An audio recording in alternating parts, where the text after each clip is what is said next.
তৎকালীন সরকার মনে করছে আমরা আওয়ামী লীগের দোসর, অন্তর্বর্তীকালীন সরকার পুরস্কার হিসাবে আমাদেরকে এই কাজের জন্য জেলে পাঠাইছে।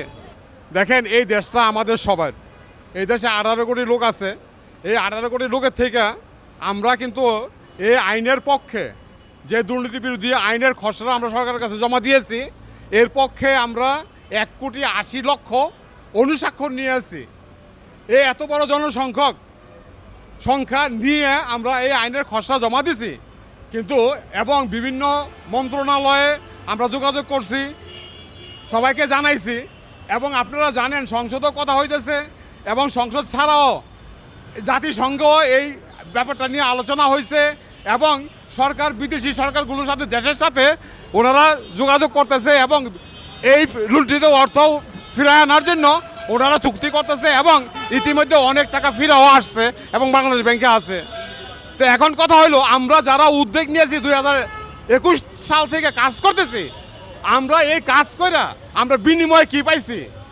আমাদেরকে অন্তর্বর্তীকালীন সরকার পুরস্কার হিসাবে আমাদেরকে এই কাজের জন্য জেলে পাঠাইছে, এবং আমরা জেল খাইতে আসছি।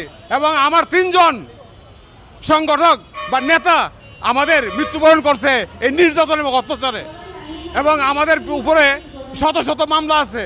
এখনো 23টা মামলা আছে, এর ভিতরে শত শত এই যে আমাদের নেতাকর্মীদের উপরে এই যে দিছে। আমরা যে এই কার্য করছি, কিন্তু আমরা যে 25শে নভেম্বর যে শাহবাগে যে সমাবেশ করতেছিলাম, তৎকালীন সরকার মনে করছে আমরা আওয়ামী লীগের দোসর, এবং মনে করছে যে আমরা এই সরকারকে পতন ঘটানোর জন্য আমরা সমাবেশ আনতেছি।